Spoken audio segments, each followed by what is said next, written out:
The state of the gaming industry today leaves me wondering, why do most of these games get it wrong? And what is it about other games that get it right that make them so good? For me, I want to touch on a personal example, which is From Software.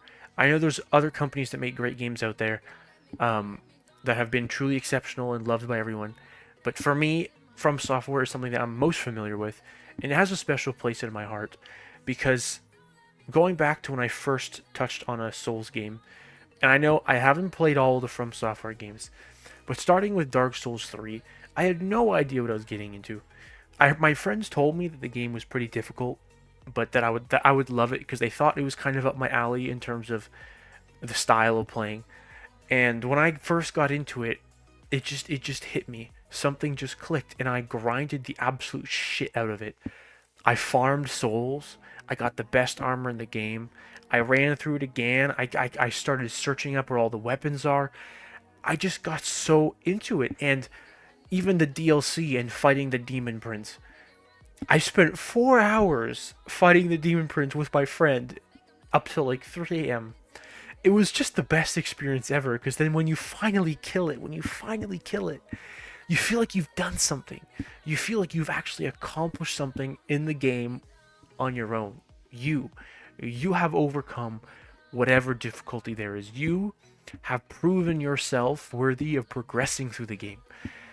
It's that feeling of like I did it in the way I wanted to do it. Because you could make the game easier. You could change your build if it's not working. You could choose a build that just counters the boss you're facing. You could do that, and it totally works, and that's fair, and that's the beauty. It's one of the first beauties of From Software games. Is everyone says, like, not everyone, but there's a huge portion of the community that says they want an easy mode. But the reality is the game does have an easy mode. You just need to put a little bit of effort into figuring out what it is. You just need to go through past 10 minutes of playtime and realize, okay, you know what, there is an easy mode. You just gotta figure it out. And it's so simple. Like in Dark Souls 3, if you want the game to be so easy, you just farm souls. You just spend an extra like 10, 20, 30 minutes farming souls. You just equip Havel's armor, which is what I did when I first started the game. Because I didn't even know that this was an easy mode. I just put it on. Thought it was so fucking strong. I'm like, why would I not use this? I wasn't as entrenched in this game as I eventually became with Elden Ring, where I'm like, you know what, this is too good. It's not fun. For me with Elden Ring, that's how I personally took it. I was playing heavy armor shield, and the game was getting kind of boring because it was just so easy. I was using the big stone shield with, I can't remember what the armor was called, but it was just so easy. It was so easy that I purposefully took that gear off to make the game harder. And so that is one of the first things about this game that I love so much is the level of skill expression is up to you, and it's such a variable. It's not like medium, hard, easy difficulties. It's not this stupid calculated increased HP of the boss's bullshit. It is a very wide spectrum of difficulties depending on how you approach the game and what it is you want to get out of the game. And that's what's so beautiful about it. Another thing that makes From Software games so special is the true immersion you have in the world. The true immersion in the story, the the world itself, the mobs, everything that's going on around you. It's just beautiful. The UI is perfectly minimal enough to where it doesn't invade with on your experience. The actual hand holding from the developers is almost non-existent. It feels like you're really on your own. You're carving your own path through the world, even more so in Elden Ring than any other game they've made. And Elden Ring just does it so well. And the best experience for me was on launch. I can't even describe the feeling because sure, 6 months later you can still have the same experience, but there is that temptation to check the wiki. There is. You can just search up where things are, search up how to do a quest, search up this, search up that. On launch day, it was not like this, and that's the beauty of it. Is you'd find. I remember I found a pair of armor that regen HP. Now the armor ended up being shit, but it felt so cool when I tried to search up the armor, and it wasn't on the wiki yet. It wasn't even there. People, it was still updating. It was so slow because it was day one. It was week one. People didn't know how to do anything in the game yet. And so you were quite literally navigating the world blindly, and it feels like this whole it literally feels like a whole new world, because there's just around every corner there could be something different, and you never know what to expect. Like, the craziest thing was in the Elden Ring DLC. You just go into a dungeon that looks like a normal dungeon. It's like, okay, this is just a normal underground catacombs. Turns out you end up going like 6, 7 elevators down. It feels like it's never gonna end. You're out of health potions. You're like, Jesus Christ, what the fuck is this? And you finally get out, and it's a whole new zone. It's a whole new zone at the bottom of the never-ending catacombs. These things you just don't expect. Or when you go around, when you go to the edge of a certain area, and you're like, there's probably nothing here, and there isn't anything there, but there's a gorgeous view, a view that makes you stop and say, this is the purpose of this spot. It's not for a quest item. It's not for some special thing the game tells you to go to. It's not a duplicated asset.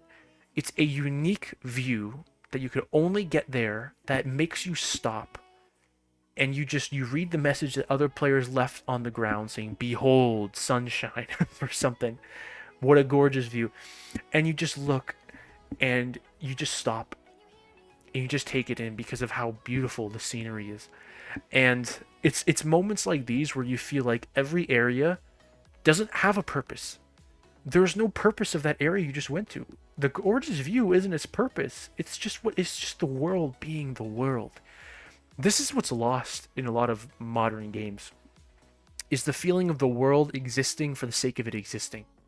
It doesn't need to have a purpose. Not every area needs to have a purpose. And it feels that way with some NPCs. There are some NPCs that, like, you think to yourself, now, even if there is a quest for them, you think to yourselves, what the hell is the point of this NPC? You talk to them, nothing happens. You think, okay, and you just go on with your day. Next thing you know, you discover that same NPC at a boss 6 hours later.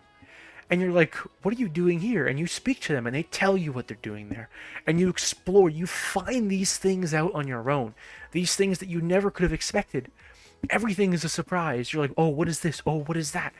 It's literally like a whole new world. And this feeling, this interconnected, designed world, you just don't get it with many other games. And that's what makes From Software games to me so special.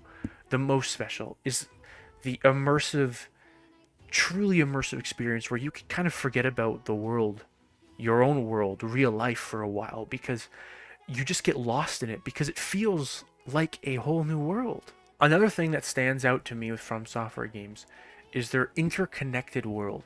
That feeling of finding an elevator and realizing it takes you back to somewhere you were before, and you kind of see how they connected, and in your mind you're like, wait, really? It all linked back to Firelink Shrine? It's these feelings that make you realize it's these things, these small things that make the world feel connected, and it goes a long way. Next is the cryptic storytelling. Personally, I know not everyone is a fan of this kind of storytelling, and I do think that other single player games, it has its place. That kind of cinematic oriented storytelling where you'll play for 4 hours, but really you're only playing for 1 hour. It's 3 hours of dialogue and cutscenes. They do have their place, as they're more of interactive movies, kind of. And I don't think that those are bad.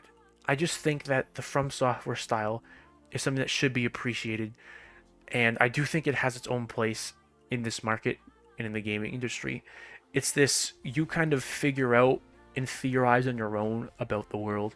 You discover clues. No one tells you what's happening.